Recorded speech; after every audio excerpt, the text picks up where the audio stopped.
There's a trend happening right now. Fewer people are having sex, and most explanations, they sound like this. Dating is harder. People are more anxious. Relationships, they are more complicated.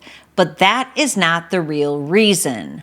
The real reason is happening in your brain. This video is brought to you by my HarperCollins published book, Mind Over Explicit Matter. If you're ready to quit porn and reclaim your life mentally and physically, go over to drtrishleigh.com/book.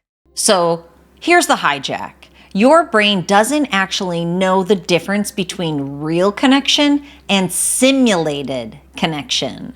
So when you're watching sexual content, the same networks activate as during real intimacy.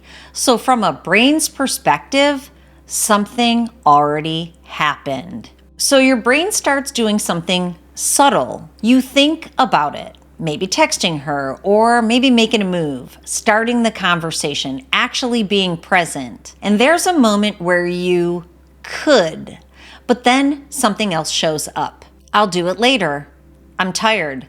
Not tonight. And almost without thinking, you reach for your phone because there's something easier. No pressure, no risk, no chance of getting it wrong. And in that moment, it doesn't feel like you're making the wrong choice. It just feels like you're choosing easier. It's just easier not to. It's like standing in front of a stairs and an escalator. You know the stairs are better for you, but the escalator, it's right there. It's easier. And the more you repeat that, the more your brain starts choosing the escalator for you. So here's a client of mine. Let's call him Michael. He's young. His brain is in the strain brain and drain brain pattern from years of pornography use. He's had one partner in his life and he is interested, but it feels like a lot of work to get out there. He doesn't want to be rejected. This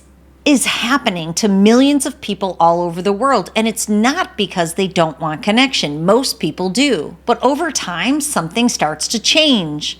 Not in what you want, but in what your brain expects. When the need is met artificially, your brain stops pushing you toward the real thing. It starts to settle, lowering the drive, lowering the urgency, lowering the natural pull to connect with another human being.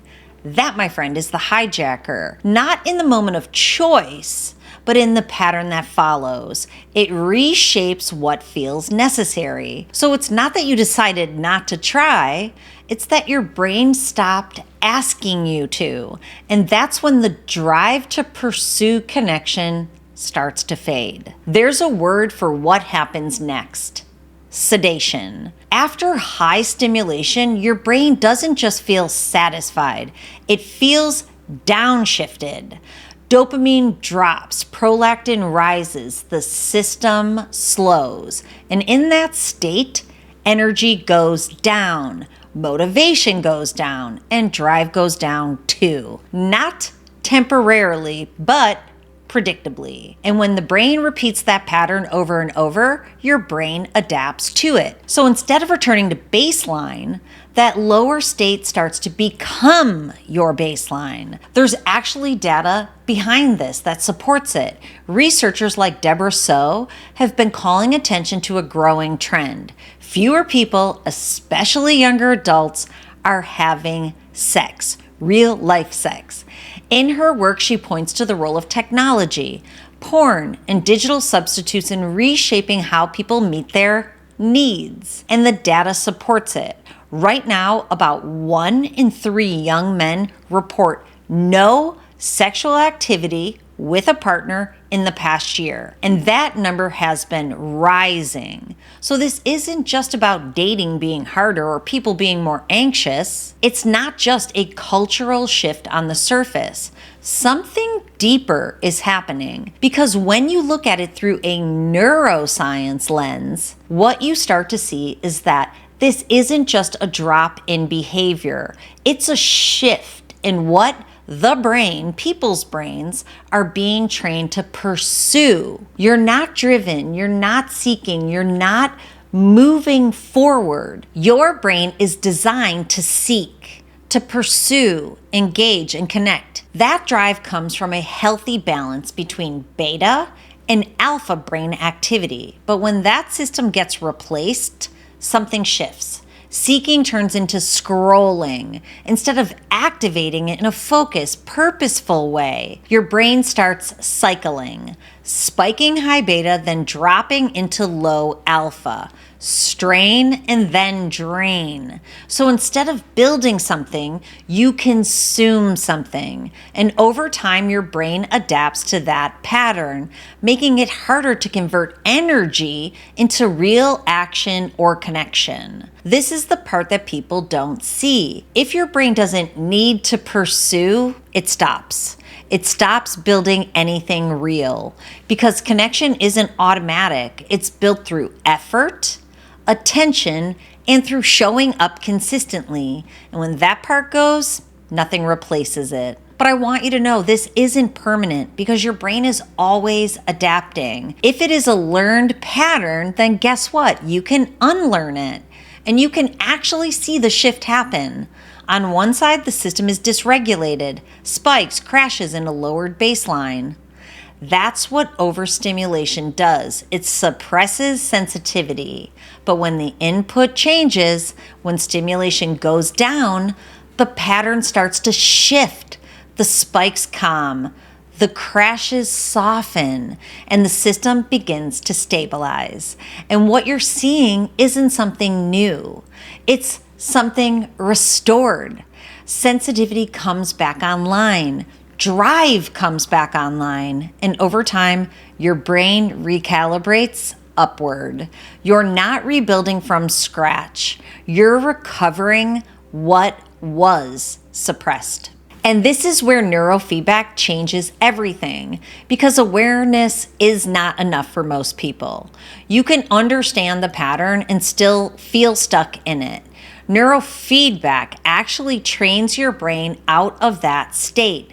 It works by showing your brain its own activity in real time and reinforcing more regulated patterns. So instead of staying in those spikes and deep crashes, your brain starts to stabilize. You can see on the graph that here, the purple line is coming down and evening out. You can see that high beta is reducing and alpha is coming back online. The system is learning how to stay regulated instead of cycling. And when that happens, something more important shifts. You don't have to force connection anymore. Real intimacy starts to feel different. It's not flat and it's not forced. It's not something you have to think your way into. The reward system reconnects to real world experiences instead of artificial ones. So it's not just that the pattern breaks, it's that the brain relearns how to experience connection in a real way. And this is what we actually see on brain maps as that shift happens. The high beta activity, the strain state, it starts to come down. Alpha begins to come back online, which supports calm, stable regulation. And instead of chaotic spikes and drops, the brain becomes more balanced and consistent. You're not bouncing between overstimulation and depletion anymore.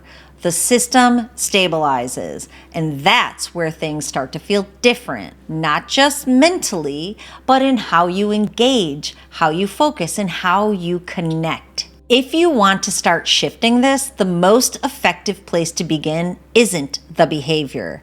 It's your input, because the pattern doesn't start with what you do. It starts with what your brain is exposed to all day long. So for the next 7 days, you're going to do this very intentionally. When you're scrolling, pay attention to what hooks you, not just what you watch, but what makes you pause, what makes you look a second time, what starts to pull your attention deeper. And the moment you notice that, don't engage with it. Hold the video, tap not interested, mute the account. skip it immediately. Don't let your brain complete the loop. Then actively replace it. Search for something that builds you. Training, skills, business, fitness, learning, motivation, real world goals, not passive content. Something that requires focus. Because what you're doing here isn't just cleaning up your feed, you're retraining your brain on what to respond to. You're teaching it. And this is where things start to feel different in a real, tangible way. When your brain is rewired, you don't have to force desire anymore. It's not something you have to think your way into or perform. Your brain literally becomes responsive again. Attraction isn't flat, it's present. You feel it. And more importantly, you can stay with it. Instead of needing constant stimulation or novelty, your system responds to real, deep, true connection. Eye contact holds. Touch feels engaging again. You're not distracted. You're not checking out. You're actually there. And that changes everything because sex stops being something you chase or compensate for. And instead, it starts becoming something that happens naturally for you, an experience when your brain is regulated. If you want to understand your brain and bring your drive back online, please go over to drtrishleigh.com.